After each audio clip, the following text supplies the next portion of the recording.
1 जुलाई 2018 की सुबह, दिल्ली का बुराड़ी इलाका। आमतौर पर रविवार की सुबह यहाँ की दुकानें देर से खुलती थीं, लेकिन भाटिया परिवार चुंडावत की परचून की दुकान सुबह 5 बजे खुल जाती थी। उस दिन सुबह 7 बज चुके थे, लेकिन शटर नीचे गिरा था। दूध के पैकेट बाहर पड़े थे।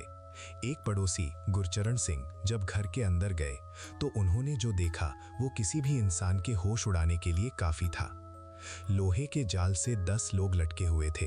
उनके हाथ बंधे थे, आंखों पर पट्टियां थीं और मुंह पर टेप लगा था। उनकी स्थिति बिल्कुल वैसी थी जैसे बरगद के पेड़ की जड़ें बैनियन ट्री रूट्स लटकती हैं। 11वीं लाश परिवार की सबसे बुजुर्ग दादी नारायण देवी की थी, जो दूसरे कमरे में फर्श पर पड़ी थी। पुलिस पहुंची तो उन्हें लगा ये किसी गैंग का काम है, लेकिन घर में ना तो कोई संघर्ष के निशान थे, ना कोई सामान गायब था। यहाँ तक कि घर के पालतू कुत्ते टॉमी को भी छत पर बांध दिया गया था। आखिर एक हंसता खेलता पढ़ा लिखा परिवार रातों रात मौत के गले क्यों लग गया? इस खौफनाक अंत की शुरुआत 11 साल पहले यानी 2007 में हुई थी। परिवार के मुखिया भोपाल सिंह की मृत्यु हो गई थी। पूरा परिवार सदमे में था, लेकिन सबसे ज्यादा असर छोटे बेटे ललित पर पड़ा। ललित का अतीत दुखों से भरा था। सालों पहले एक हमले में उसकी आवाज चली गई थी, लेकिन पिता की मौत के कुछ समय बाद एक चमत्कार हुआ। ललित की आवाज अचानक वापस आ गई। ललित ने परिवार को बताया कि पिता भोपाल सिंह उसके सपने में आए थे और उन्होंने ही उसे आवाज वापस दी है। परिवार के लिए ये किसी दैवीय चमत्कार से कम नहीं था। यहीं से ललित का दबदबा शुरू हुआ। उसने कहना शुरू किया कि पिता की आत्मा उसके शरीर में आती है और उसे निर्देश देती है कि परिवार को कैसे जीना चाहिए। परिवार के सभी सदस्य, जिनमें प्रियंका जो एक MNC में काम करती थी और नीतू जो काफी पढ़ी लिखी थी, ललित की हर बात को पत्थर की लकीर मानने लगे। पुलिस को घर के मंदिर के पास से 11 डायरियां मिली। इन डायरियों में पिछले 11 सालों का काला चिट्ठा लिखा था। डायरी की भाषा ऐसी थी जैसे कोई तीसरा व्यक्ति निर्देश दे रहा हो।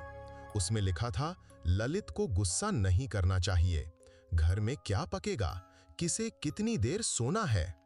हैरानी की बात यह थी कि डायरी में उन 11 पाइपों का भी जिक्र था जो घर की बाहरी दीवार पर लगे थे। लोग इन्हें आत्माओं का द्वार कहने लगे। डायरी के आखिरी पन्नों में मौत का पूरा ब्लूप्रिंट नक्शा तैयार था।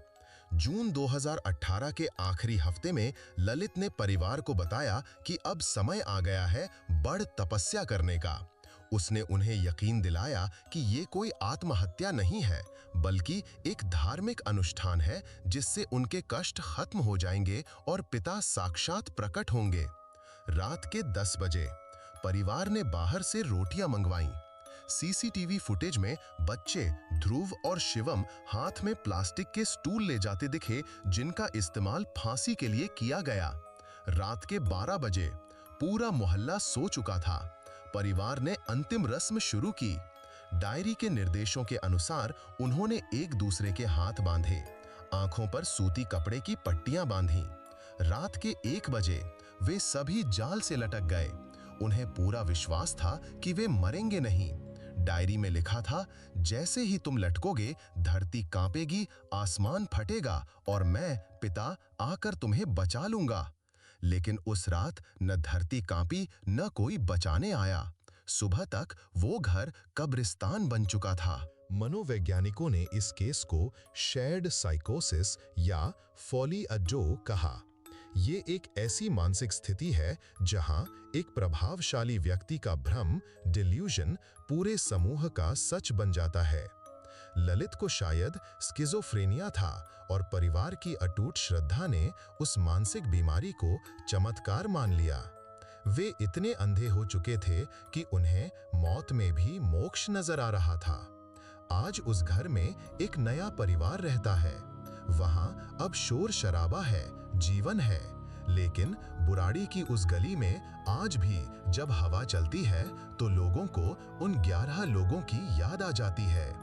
क्या ये वाकई सिर्फ एक बीमारी थी या ललित को सच में कोई अदृश्य शक्ति निर्देश दे रही थी? ये केस हमें सिखाता है कि अंधविश्वास और श्रद्धा के बीच की लकीर बहुत पतली होती है। जब आप सवाल पूछना बंद कर देते हैं तो तबाही शुरू होती है। आउट्रो, आपको क्या लगता है, क्या उस रात वहां कोई 12वां व्यक्ति मौजूद था या ये सिर्फ एक दिमाग का खेल था? अपनी राय कमेंट्स में जरूर दें। अगर ये वीडियो पसंद आया हो तो इसे शेयर करें और ऐसी ही अनसुलझी कहानियों के लिए सब्सक्राइब करें।